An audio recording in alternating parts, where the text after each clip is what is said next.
Madam మీ పేరండి? శాంతి అండి. ఏంటి బండి మొత్తం జనసేన అనే నిండిపోయినట్టుందిగా? అవునండి, వీర మహిళలు అంటే ఆ మాత్రం ఉండాలి కదా. అంత అభిమానం ఎందుకు పవన్ కళ్యాణ్ అంటే? అభిమానం కాదండి, ప్రాణం అండి. ప్రాణమే. ఎందుకంటే వీర మహిళలు మాట్లాడినవరా మీరు? జనసేన అంటే జనం కోసమండి. ఆయన ఎప్పుడు కూడా ప్రజల కోసం పోరాడతారు, ఒక స్ట్రాటజీ కోసం కాదు. ఆయనకి యుగో అలాంటివి ఏమి ఉండవు. ఏమో ప్రజల కోసమే పోరాడుతూ ఉంటారు. స్వార్థం లేని వ్యక్తి మెయిన్ అదే. మరి గతంలో ఆయన చాలా మంది చాలా రకాలుగా అన్నారు కదమ్మా, ఆయన ఎమ్మెల్యే కాలేడు, అసెంబ్లీ గేట్కి తాకనవు, ఈ విధంగా మాట్లాడారు కదా పవన్ కళ్యాణ్ కోసం. వాళ్ళ కోసం ఏం చెప్తారు? కుక్కలు ఎన్నో మురుగుతాయండి, ఆ మాత్రాన్ని ఎవరికి విలువ తగ్గదండి. మురుగున వాళ్ళందరూ కుక్కలతో సమానమండి. ఇప్పుడు కాకినాడకు సంబంధించి ద్వారంపూడి చంద్రశేఖర్ రెడ్డి కూడా చాలా ఛాలెంజ్లు వేశారు కదా పవన్ కళ్యాణ్ కోసం. వేస్ట్ పిల్లలు ఎన్నో మాట్లాడతారు, అవన్నీ లెక్కలేదండి మాకు. దమ్ముంటే నా మీద పోటీ చేసి గెలువు అన్నారు, ఇప్పుడు ఆయన కూడా గెలవలేదు కదా. అవును కదండి, తెలిసిపోయింది కదా, ప్రజలే ఇచ్చారు కదా తీర్పు. గెలుపు ఓటమి అన్నది ప్రజలే ఇచ్చారు, ఇంకేంటి ఏం కావాలా. గతంలో రోజా గారు కూడా మాట్లాడారు కదా పవన్ కళ్యాణ్ కోసం.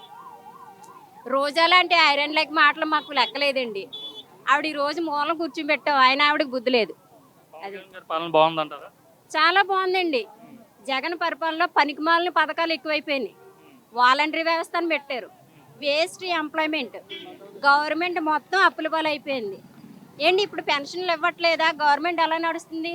రోడ్లు వేస్తుంది అన్నీ. ఇప్పుడు గిరిజన ప్రాంతాల్లో నడవలేని స్థితిలో ఒక రోగిని తీసుకెళ్ళడానికి డోలు మీద తీసుకెళ్లే సిచ్యువేషన్. అలాంటిది ఇప్పుడు మా పవన్ కళ్యాణ్ గారు ఎంతో మంచి రోడ్లు వేసి వాళ్ళకి మంచి సౌకర్యం కల్పించారు.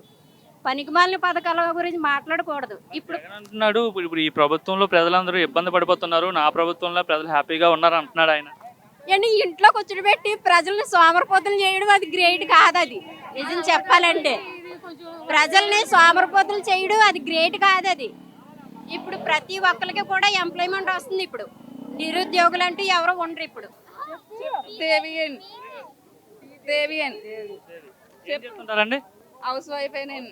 పవన్ కళ్యాణ్ మీటింగ్ కోసం వచ్చారా? ఆయన చూద్దామని ఒకటి వచ్చానండి. టీవీలో చూడొచ్చు కదా హ్యాపీగా, ఇంటి దగ్గర ఉండి ఎందుకు ఈ ఎండలో ఇంతమంది జనం? ట్రెడిషన్ గా ఉంటది కానీ రియల్ గా చూద్దామనండి. రియల్ గా చూద్దామనండి. ఒకసారి డ్వాక్రా మహిళలకు మీటింగ్ అన్నారు కదా, ఒకసారి రియల్ గా వచ్చి చూద్దామని అవకాశం వస్తుందని వచ్చామండి. ఎలా ఉంది పవన్ కళ్యాణ్ డిప్యూటీ సీఎం అయ్యారు కదా, ఎలా ఉంది ఆయన పరిపాలన? బాగుందండి, అంతా బాగుందండి. మహిళలకు ఎవరి ప్రభుత్వం బాగుంది? గతంలో ఉన్న జగన్మోహన్ రెడ్డి ప్రభుత్వం బాగుందా, ఇప్పుడు పవన్ కళ్యాణ్ ప్రభుత్వం బాగుందా? ఇప్పుడే బాగుందండి, కల్పించి చూడాలని. సీఎం అవుతారంటారా పవన్ కళ్యాణ్? అవుతారండి, అవుతారండి, సీఎం అవ్వాలి. చేస్తారా మరి? చేస్తామండి, ఎందుకు చేయమండి.